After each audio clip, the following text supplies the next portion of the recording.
Welcome to Behavior and Risk, where we explore the intersection of decisions, the brain, uncertainty, and the business world. I'm John Burkhart. And I'm Rich Loria. We're glad you took a chance on us today.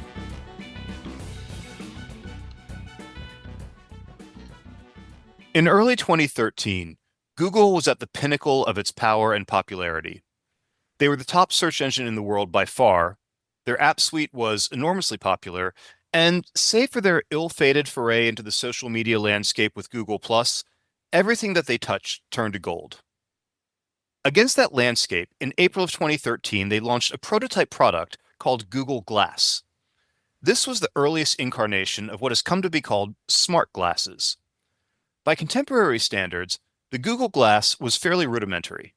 It was a combination glasses frame, heads-up display, internet browser, and camera. The prototype was launched with much fanfare, and they were made publicly available in May of 2014. By January of 2015, production and support for Google Glass had been discontinued. The product was an abject failure.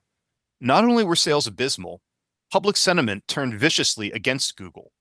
The glasses were seen as an overt violation of privacy. People were horrified at the idea of their faces being scanned in public, their location being tracked, photos being taken without their permission or even awareness. The public had spoken, and loudly. This was not a product that they wanted for themselves or even around them. Google Glass became a toxic name. For those of us who were adults during the Google Glass launch, the 2023 launch of the RayBan Meta smart glasses seemed predestined to fail. Here was a product that did everything that the Google Glass did, but better.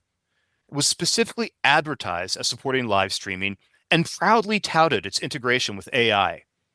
Everything that people had disliked and feared about Google Glass was being put forward as marketing content. So you can imagine the surprise of me and my age group peers when RayBan Meta took off. At present, they've sold 2 million units since their debut in October of 2023, and Meta is targeting 5 million units for 2025. There's brand partnership in place with Scusa Ferrari, one on the horizon with Oakley, and a growing host of competitors in the space. Smart glasses are a hit. So, as we often ask ourselves on this podcast, what happened? Why did essentially the same products have such wildly different receptions? Why did Google Glass fail, and why has RayBan Meta become such a hit? And what lessons can we take from this? So, John, adding to what you said about RayBan and Meta and the phenomenal growth of their smart glass product, the smart glasses industry as a whole is experiencing rapid growth, driven by technological advancements and increasing demand for augmented and mixed reality. Recent projections indicate a surge in adoption at a compound annual growth rate of over 20% in the coming years. The smart glass market is expected to reach almost 11 billion in the next 4 years, rising at a compound annual growth rate of almost 20%. The market has continued to expand as a result of the growth of its primary end-use industries, largely in automotive and construction. In addition, some of these technological advances, as well as some government intervention in a supportive way, have helped to boost overall market growth. In particular, the automotive, aerospace, and construction industries account for a whopping 86% of the share of total smart glass market in terms of application. One other note I'll make is that, as with many product market phenomena, there are regional differences going on. And in particular, Europe is showing the highest growth rate, followed by North America and Asia Pacific. In particular, the government is supporting the use of smart glasses related to energy efficient buildings and integrating it with new infrastructure from the end consumer's point of view. So that's really interesting, given the growth of the entire smart glass market today. It makes me want to look back and figure out, why did Google Glass fail so spectacularly? They really were the first entry into the smart glass market, the first product of any sort, and it was roundly rejected. And we see that today Smart glasses are very much an emerging high demand product and technology. So why did Google Glass fail? I think we need to understand that to figure out what are the lessons that Ray-Ban Meta and all the associated competitors and associated brands have learned, and what should we be looking for as risk managers, as forecasts, and behavioral scientists. One of the things I've seen put forward is that the price was excessively prohibitive. I know that in 2013, the Google Glass was sold at $1,500 per pair. This is markedly more expensive than today, where I believe it is presently 300 and yes, $379 for the Ray-Ban Meta in its current incarnation. So almost an order of magnitude difference. But early adopters to technology are very seldom dissuaded by high prices. As long as we're in the low four figures, virtually every tech product is purchased. I've seen it argued that there was a lack of a clear use case for Google Glass. I'm not sure I buy that. That probably is true. But again, we see lots of emerging technology that at the moment of its release doesn't really have a clear use case, but nevertheless is highly adopted. I'm thinking very specifically of the very first incarnation of the iPhone before there was significant presence of apps. Style, possibly, they did look rather like you had been assimilated by the Borg. That is a deep cut for those of you who are under 30. But I really think most of this comes down to the fear and the dislike and the reactance that people had around what the product was and what it did. And I'm just curious about your thoughts around this.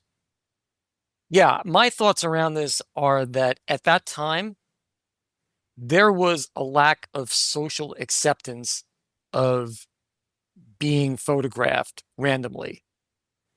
There was a lack of understanding and a fear of one's space being intruded. That is less so today. I don't want to say that it has disappeared altogether, but I think there's become more of an acceptance that a lot of what we have in terms of our own personal space and our even our own personal information is not our own and is easily accessible and can be shared with anybody anywhere around the world. I think I agree with most of that. I definitely recall vividly the visceral outrage that people, including myself, felt when Google Glass was announced and the functionality was demonstrated, and it was shown that you could take pictures of people just walking down the street and they would have no knowledge of that. It made me angry. It made me very angry that this product existed. And I definitely agree that social acceptance around this sort of thing is different. It has emerged and evolved in a very different way than when you and I were younger. And the current generation, the current younger generations are very positive about this. But I don't think that's the entirety of it. I think that there's still a huge population that is genuinely worried about this and genuinely dislikes this sort of thing. But Ray-Ban, Meta, and all of the associated participants in the smart glass market have found very clever ways of working around. We typically tend to take a very, or we at least try to take a very even-handed approach in these sorts of conversations on this podcast. For full transparency, I'll be very upfront about this. I hate Ray-Ban Meta. I can't stand this product. I wish it didn't exist. And if they experience significant legal ramifications as a consequence of putting this product out to market, I'll be very happy. There are inevitable and inescapable privacy violations that will happen with this, and there's really no way around this. And this is the sort of thing that I think people of our generation, Rich, are still very concerned about. Now, I agree. Younger generations don't really have these concerns. There's a very different attitude about that. And we can talk about why these cultural shifts happen. But I think that and when I say they, I'm really speaking primarily about Ray-Ban Meta because they are the major player right now. They've opened up the smart glass market for all the other players to come in behind them. They've done some really clever things to make sure that the people like you and I forget about our anger or aren't even aware that we should be angry about this. They've done a really good job of normalizing the product in Mm. comparison to the Google Glass. One of the things, as we mentioned, that Google Glass had as a disadvantage was that form factor, the fact that it did look like a cyberpunk dystopian accessory, something that you might have seen in a Keanu Reeves movie. If somebody was wearing them, you knew it. You were very aware that somebody was wearing Google Glass. And I had seen just in my own walking around, I saw instances where somebody would be walking down the street wearing Google Glass and everybody gave them a wide berth. People moved away from them. People concealed themselves because you didn't want to be photographed, didn't want to interact with them. And I want to emphasize the actual possibilities and capabilities of the technology in this generation was vastly behind what smart glasses today are capable of. And there was still this abject fear. The form factor of the Ray-Ban Meta is almost exactly that of their Wayfarer sunglasses. If you don't know to look for it, it's very, very difficult to realize that somebody is wearing smart glasses. The web cameras that they use are virtually invisible. And while it is said that, oh, yes, there's a light that goes on so that everybody knows if you are filming or if you have the camera on, the simple fact is, if you don't know to look for it, if you don't know that it's there or what it means, or if you're outdoors in daylight, you're not going to see that light. And so there is a lack of availability. We don't have the information that these are around us. And so we aren't even sure or don't have the cues to be upset about it. And this is a very, very clever approach to drive acceptance. It is very clever, John. What they realize is that it's how things appear and that people will get comfortable if you introduce something new without making it look like you've introduced something new. Absolutely. We've talked many times about how people like to reduce their processing load. People don't like to put more cognitive effort forward than they have to. And the simple fact is, we generally can't be bothered to worry about a low salience concern. We have other things that are at the top of our mind in our day to day that if we don't have a specific cue that something is happening, we're not going to give it a lot of worry or concern. And this is not a hypothetical. We've seen this all the time. If we look at things like password reuse for digital security, this is a low salience concern. We look at flood insurance in our own conversations. It's a low salience concern that we don't think about a whole lot. We've talked about this in the context of COVID messaging, where people who were not immediately affected by it or did not have a great deal of concern because they just didn't see it around them. Likewise, climate change. Low salience concerns evoke very little actual behavior in resistance. And it's too savvy to be an accident. This has to be something that Ray-Ban and Meta were counting on in their design and how they put it forward to make sure that they did not suffer the same fate that Google Glass suffered. Yeah, I'm going to take something from the 1950s as an analogy here, which is I think those folks are probably fans of the old Perry Mason series because in those shows, it was a novelty to actually bug somebody's office with an electronic device, usually put into someone's phone. And at the time, that was considered pretty advanced technology, but it was done in such a way that you couldn't detect it.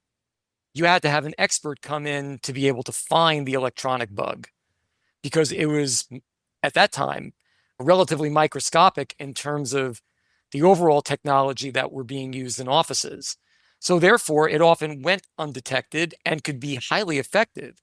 And to some degree, because of the fact you didn't know it was there, you didn't even mind the fact that you were being recorded without your knowledge until it got brought into a courtroom and held against you. Exactly. The immediacy and the availability of harm or negative outcomes really makes us very aware of why we dislike something. There was a case study that came out, and I say case study, it really is, that's overstating what it was.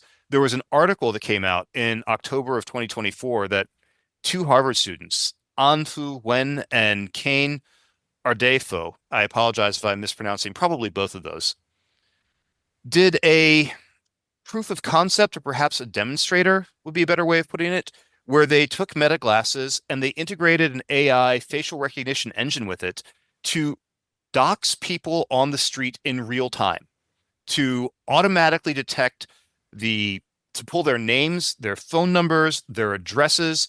There was an instance where they approached a woman who neither of them knew and were able to engender trust in her with in novel conversation by mentioning names of her parents and her hometown, things that they just automatically pulled through these Meta glasses. This is exactly the sort of thing that I'm terrified of, that I find horrific. And I think it's a point of interest that these students did not do this as an exercise in saying, see how cool these things are. They specifically refused to release their data because they were doing this as a proof of danger rather than a proof of or demonstration of how to do this sort of thing. Interestingly, Meta's response after this was that, and this is a quote, smart glasses aren't exclusively vulnerable to misuse, which is quite a weaselly answer, if you ask me. But as long as we don't know that this is being done to us, we don't think about it.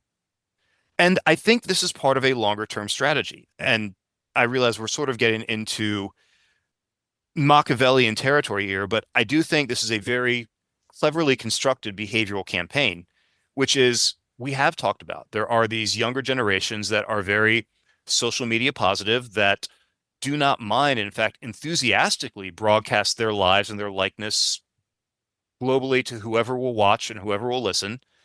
And they are avidly snapping up these products. And I think they're relying on behavioral gravity. When I say they, I mean, I think RayBan and Meta are relying on behavioral gravity, that after a threshold number of users have been acquired and we've not really been pushing back, conflict aversion will kick in and we will just accept it. There will be too many people doing it that it's just, we will not feel good about pushing back. This is a really clever way of doing a long-term behavior change campaign. And it seems to be off to a perfect start from RayBan and Meta's perspective.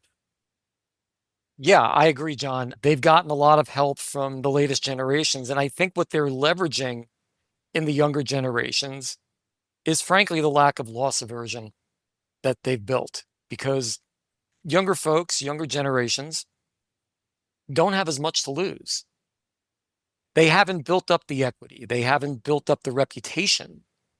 They haven't built up their own personal brand. And they actually see these products as a way of accelerating the development of their personal brand. So they're ready to embrace any sort of technology that's going to, in their mind, take them up the social and financial ladder. This is very interesting because we come to that point we've talked about with reinforcement, where people can reinforce to something that has not happened yet. That if you can imagine something happening with enough vividness, with enough detail, that the dopamine neurons in your brain, the dopamine circuits, respond as though that reinforcement has actually occurred. So I can absolutely see a case where you have this population, this target demographic, who see these as an avenue towards their own personal brand.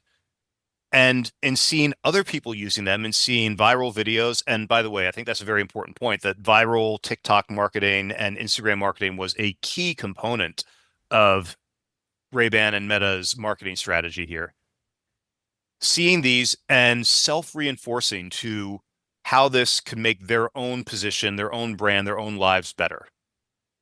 Yeah, I think they've tapped into something we've talked about in prior conversations, John, around the idea of prospective endowment, that this generation sees the opportunity to own something, and that once they have the tool that gives them access to it, even though they may not have it for quite some time, and they may never have it for all we know, the idea that they already own it is incredibly powerful and creates attachment and longing for it. And that imagined possession, that attachment, creates loss aversion to something that you don't even have yet. Right. Right. That's the scary thing. They're afraid of losing something they don't have, and they may not even be aware that they don't have. As I said, I think this is a very well conceived, well crafted, not just marketing, but adoption campaign. What we're seeing from RayBan and from Meta, and I think exclusively them, because they have laid the groundwork for this. They have laid the groundwork for the smart glass market.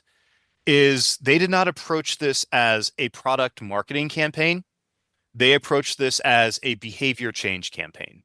The product marketing is incidental. They had to get people to actually change how they related to smart glasses in order for this to be a minimally viable product. Yes, John, they had to create a pain point. They had to create a need through creating behavioral change. And what they did was they created a need that really wasn't there. And then what I will give credit to some of the other players in the industry is that they actually found other useful solutions that are now being integrated into various aspects of the business world. I personally dislike acknowledging that there are useful and practical use cases for this, but so be it. Yes, I will confess that there are genuine use cases that go beyond violating the privacy of others. I just don't particularly like that. Yeah, so John, in terms of the practicality of this, I think one of the big things that's come out today is there's a business case for it. So they're tapping into business loss aversion and that feeling of, wow, if we don't do this, someone else will, and someone else will gain that advantage. So that FOMO or fear of missing out is really, really strong. And it's gaining momentum, particularly in some of the industries I mentioned earlier, such as automotive, aerospace, and manufacturing. I have to tell you, John, I was shocked to read about how this technology is being used on the factory floor. I was floored, literally, as I was reading this. And it seems to have taken on a life and momentum of its own. And once you get into the C-suite of some of these big corporations, then it's pretty much a done deal that this is going to be an accepted part of life as we know it, probably for the rest of our lives. I think that is absolutely correct. I recognize that I'm a bit of a dinosaur and a Luddite in this regard. I have worked on some of the use cases for facial recognition and facial expression analysis, so I feel perhaps a bit closer to this and have some strong feelings about it. But I do agree. This is here. This technology is not going anywhere. And those business use cases are very much at this point, now that the broader sentiment has shifted, driving further entrenchment of the product and the entire smart glasses sector. My cousin, I had dinner with him about a month and a half ago, and he works as a surveyor. And I had not even noticed throughout the course of our dinner that he was wearing smart glasses until he started showing them off to my wife. And I had had no idea that he had a camera on his face the entire time for an hour and a half. He's my age. He's of that same generation that looked at Google Glass and said, I don't want that. Who would ever want that? And now he is a not just a convert, but an evangelical convert around how wonderful smart glasses are and how everybody should have them. So yeah, much as I wish it were different, I do think that they're here and they're not going anywhere. And people like me simply need to figure out how to live in harmony with that. And what these marketers have done at these companies is they have tapped into the efficiency imperative, which you taught me 5 years ago about the importance of the efficiency imperative and how it drives so much of what we do. So by being able to just put on a pair of glasses to go do something physical, something that's a combination of physical but requires precision, such as making a fix on a car or developing something to pass along on an assembly line that you don't want to go back and run to your laptop to go do and then come back to the physical site. My God, this removes a lot of inefficiency. So I get the evangelical view around it. However, I confess I'm still where you are, and I still get very queasy when I think about where this could go down the road. And my perception is that, wow, there's a lot of potential abuse. I mean, it's through the roof, the potential abuse for this. And I worry that in general, regulators have difficulty keeping up with new technology. With this one, I think they may be hopelessly behind as it continues to accelerate. So to that point, let's put on our risk manager caps for a moment. Well, I don't think we ever really take them off, but let's make them front and center in our conversation right now. What happens down the road if, actually, let me correct that. What happens down the road when there is a major breach of data collected or of the network that is used to manage this? Because we know it will happen. Every new emerging technology at some point gets hacked, at some point gets breached. We've seen that every major provider of digital services has suffered huge breaches at some point. What happens when RayBan Meta gets breached? It will become part of cyber risk management if it hasn't already become that. I think any forward-looking company is probably already down the road towards developing policies and procedures around how to deal with information that's collected through these devices and having certain security protocols in place. And just like we have multi-factor authentication for any type of application nowadays, I can easily foresee special types of applications coming to these devices and their many uses. Do you foresee any sort of shift in either public sentiment or regulatory policy in the face of a breach like that? Or do you I think it's just do. going to keep moving forward? No, I do. I do see a regulatory response to it. I just don't know if it'll be sufficient, and I don't know if it's ever going to be able to keep up. And especially given today here in the States with the anti-regulatory environment, I don't know that there will be the resources put in to do the kind of proper research and engagement with the industry in order to keep up. So I think there's a lesson here that is really important, which is that as an organization, as an individual, risks can sneak in. Things that have just never been on your radar can become a day-to-day part of your risk package, even if you have not updated your own policy or approach in any particular way. In this case, this new tool, this new approach, this new product, smart glasses, yes, it's opening up layers of functionality that have not existed before, but it's also introducing a whole new shape of risk for any organization that employs this as part of their processes. This, I think, is proof positive that we need to continuously be vigilant in our own risk management practice. That if you own risk or have any sort of custody of risk within your organization, you need to be constantly reviewing and updating your package. Just because you have a well-developed risk inventory and risk prioritization does not mean that it is well-developed and well inventoried and well prioritized 6 months later. I would echo that, John, and I would go a little bit further, and maybe I'll take a little bit of a different tack. It's very easy with a product like this because of its appearance, because it doesn't, on the surface, represent a risk per se, to be even more vigilant.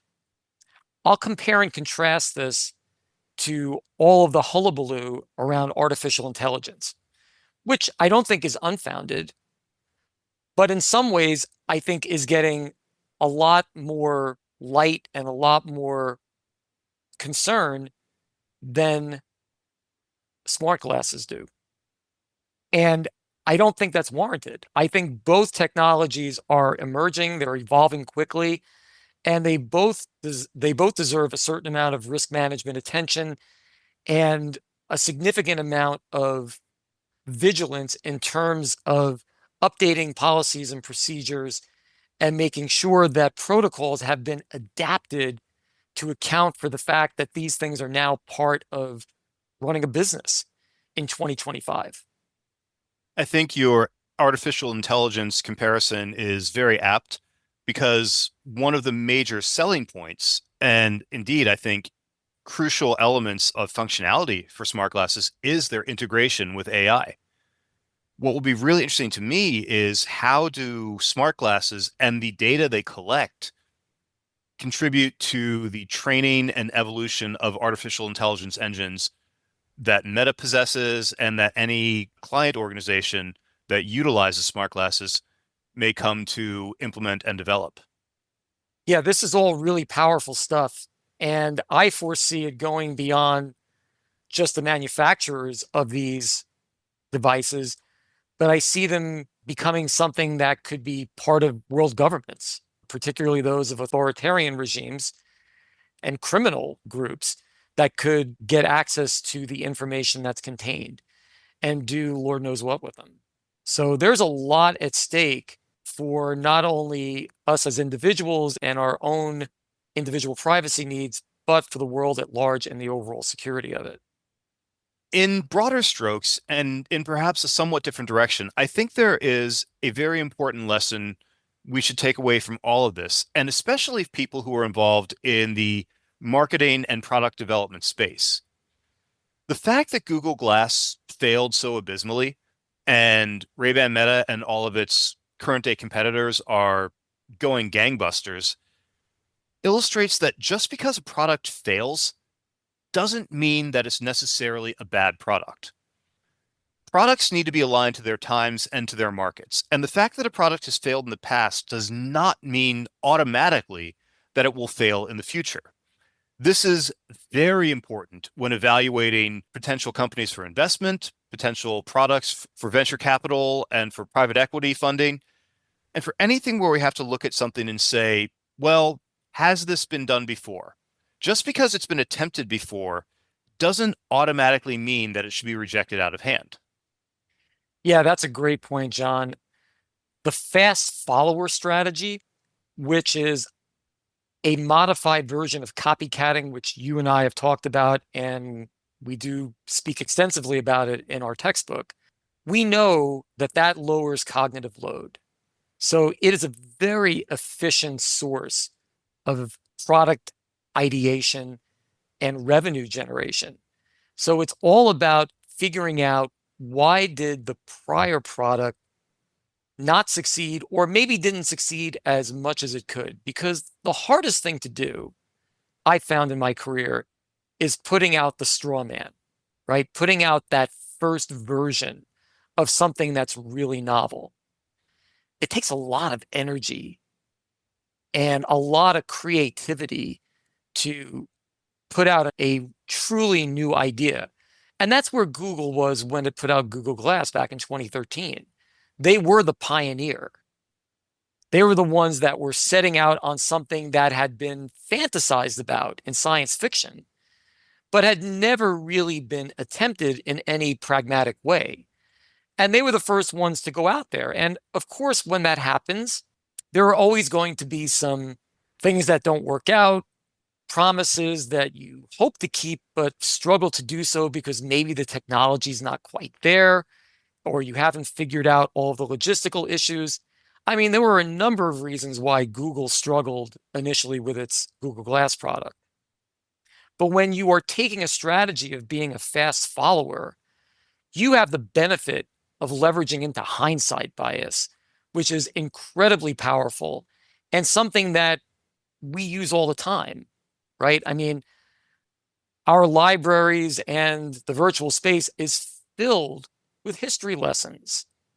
Why? Because we can learn and adapt from what we've picked up in reviewing historical events and historical initiatives, particularly ones that didn't work out, because it's a common and maybe pithy and even somewhat trivial phrase to say, but we tend to learn more from our failures than we do from our successes. Well, they do say that hindsight is 2020, and thanks to Ray-Ban and Meta, we now have a hell of a pair of glasses to make that happen. Isn't that the truth? We want to thank everybody for listening. We know that this particular podcast may be a bit provocative. You may not agree with all of our concerns, and we certainly would love to hear your feedback about this rapidly evolving and very intellectually interesting, but also potentially risky product that has been brought to bear.